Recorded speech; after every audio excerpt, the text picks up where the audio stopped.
Hello and welcome to my Jurassic Park / Jurassic World franchise rewatch. This will be similar to my franchise reviews, but in those I had never seen the films before. It was a first time viewing. This time it will be films that I've already seen before seeing them this time, as explained, or as the title suggests. As you may have noticed, it's been a while, and I'll tell you why. I was working during April, and I overestimated the amount of time I would have to watch movies. I was only able to watch maybe 2-3 films a week, instead of what I was doing earlier in the year, 6 or 7. Sometimes I could maybe even get up to 8 films a week, just because I had a lot of time on my hands and was able to really budget my evenings to watching films. In the beginning of May, I was assessing what I really wanted to do with this channel and wondered if I could even do this anymore, since my reviews were starting to, in my opinion, decrease in quality and care. I also noticed that there was some of these videos on this channel doing well and some of them doing poorly. Specifically, my director reviews were generally getting less than 10 views, and my 2 franchise reviews had done really well.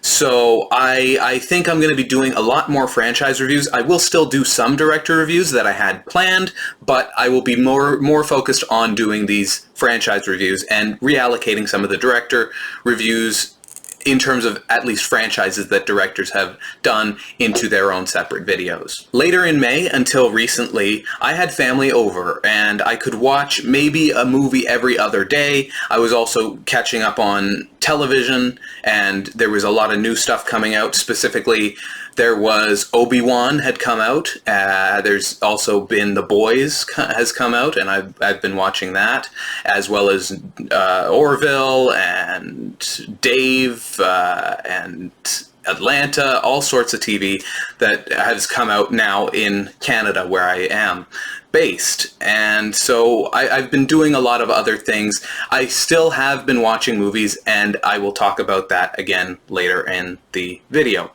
But anyways, now I'm back, kind of. We'll get into that later, and I'll tell you more about what's going to be happening in the coming weeks. But let's get on with it. Today I will be reviewing 5 of the films and briefly touching on the short film post Fallen Kingdom, Battle at Big Rock. I have not seen Jurassic World Dominion yet, and may not go to see it necessarily in theaters. It can get quite costly to go to the theaters and see something that I'm thinking will be disappointed by, and you will maybe see why later on. Anyways, without further ado, let's just talk about Jurassic Park, the original film from 1993. Wait, before I get into that, I just want to mention that none of these films were available for streaming for me in Canada. I was just lucky enough that my dad had the original trilogy on DVD, and I had recently bought Jurassic World in a steel tin for $10. And then I was able to get Jurassic World Fallen Kingdom on Blu-ray at the library, my local library. So libraries are very useful. Make sure you support your libraries. Anyways, back to the reviews. Paleontologists Alan Grant and Ellie Sattler and mathematician Ian Malcolm are among a select group chosen to tour an island theme park populated by dinosaurs created from prehistoric DNA. While the park's mastermind billionaire John Hammond assures everyone that the facility is safe, they find out otherwise when various ferocious predators break free and go on the hunt. This film is available for streaming in Canada on Club Illico, a French streaming service, and it's streaming in the US on HBO Max, DirecTV, and Spectrum. This is an amazing classic film from the 1990s. Upon rewatch, I noticed how similar this film's pacing and Jaws was. You know, it makes sense considering they're both directed by Steven Spielberg, but it's in some ways surprising that their tone and their pacing is quite similar. Each of the main cast perfectly played their role. My only negative is that some of the CGI effects were noticeably bad, but considering the technology available at the time, it's kind of excusable. the practical effects are still amazing and help immerse the viewer into the film. It really, really helps immerse the viewer into the film, and I truly believe more films need practical effects. I rated this a 5 out of 5, and would put it at the top of the Jurassic franchise ranking. Now let's move on to The Lost World, Jurassic Park. John Hammond summons chaos theorist Ian Malcolm to his home with some startling information. While nearly everything at his Jurassic Park has been destroyed, his engineers happened to have a second site, where other dinosaurs were kept in hiding. It seems the dinosaurs on the second island are alive and well and even breeding, and Hammond wants Malcolm to observe and document the reptiles before Hammond's financiers can get to them. Malcolm, his paleontologist Lady Love, Sarah Harding, and a wildlife videographer Nick Van Owen join an expedition to document the lethal lizard's natural behavior, while an InGen team approaches with another agenda.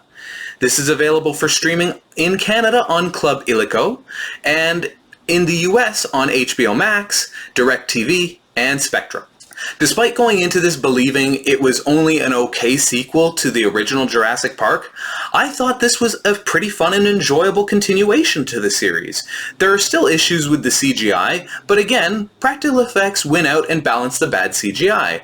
It's also one of those things that you have to understand is you have to kind of go into this trying to have fun. You can't go into it comparing it to the original Jurassic Park, but inevitably that's going to happen, but you just have to try to have fun with it because this really is a fun movie. There are some silly, cringy moments, but otherwise there's some really great sequences, like the raptors in the long grass that didn't happen in the previous film, although they did have great things in the previous film, like the raptors in the kitchen.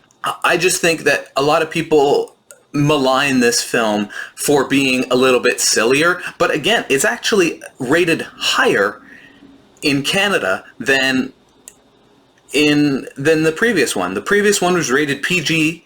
This one was rated 14A.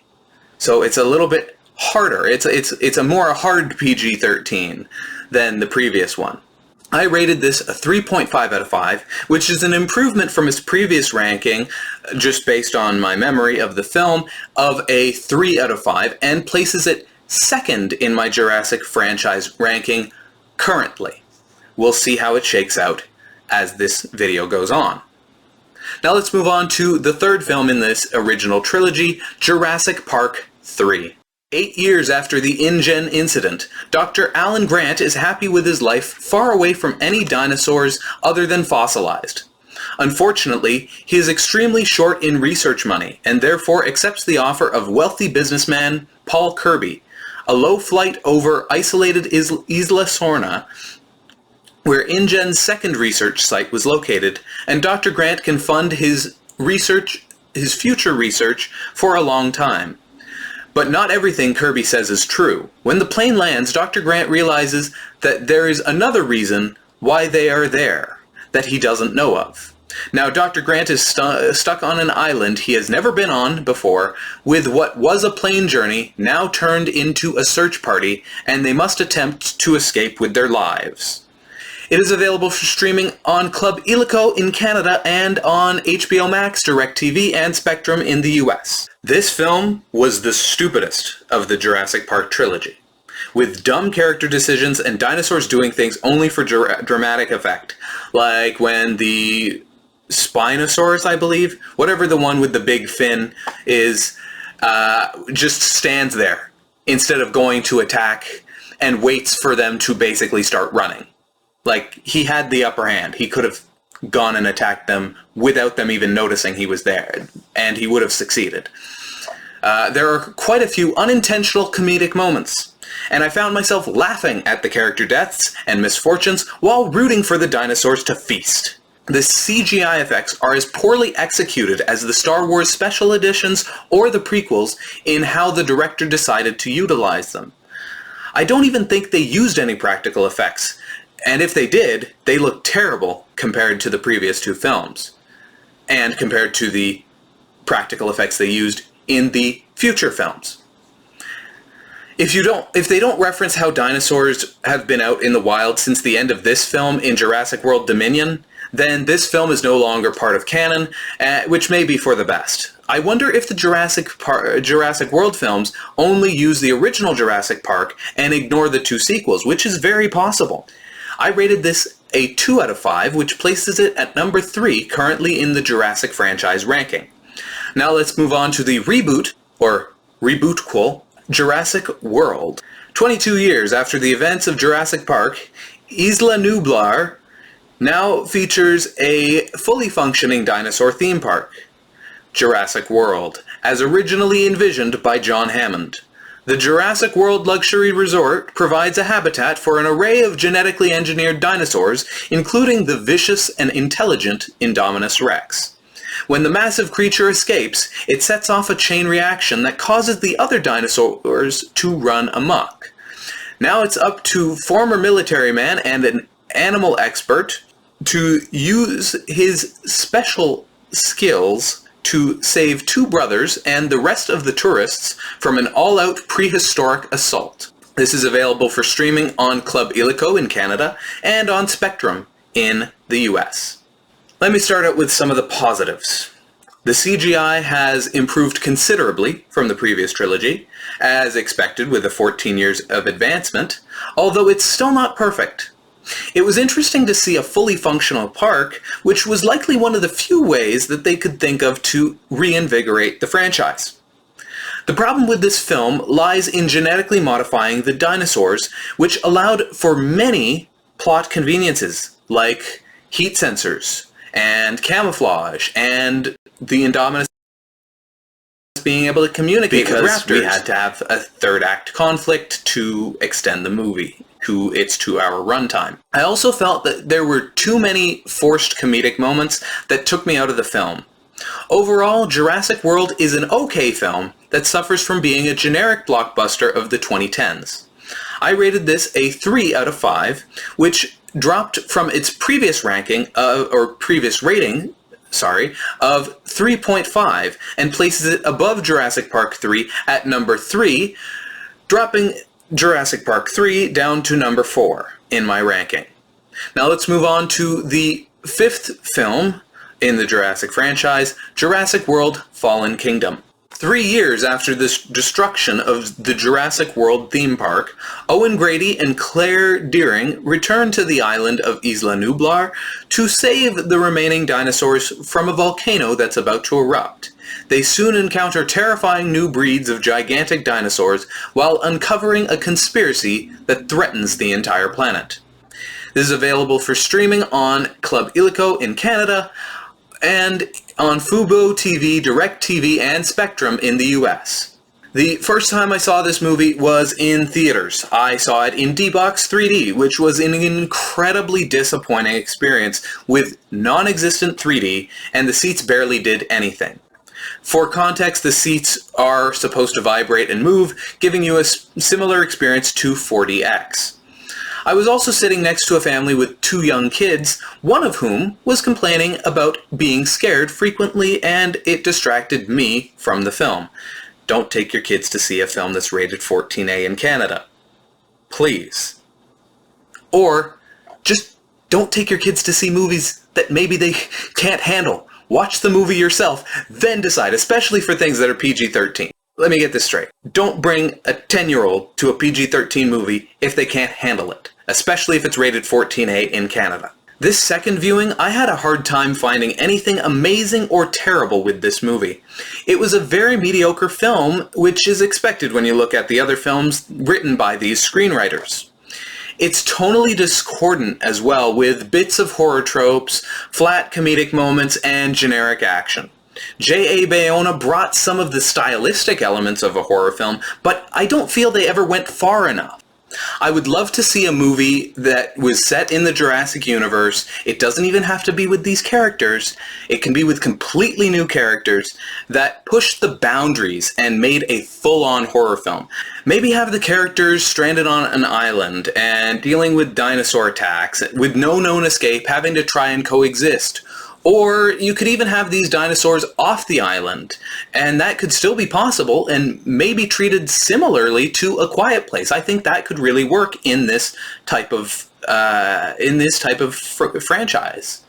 In closing, this film was only a stepping stone to what would be the third film, Jurassic World Dominion, and it felt unnecessary for me. So I really wish they almost skipped over and went straight to Dominion. Maybe have a opening that explains why the dinosaurs are let loose, but again, you don't really need this film.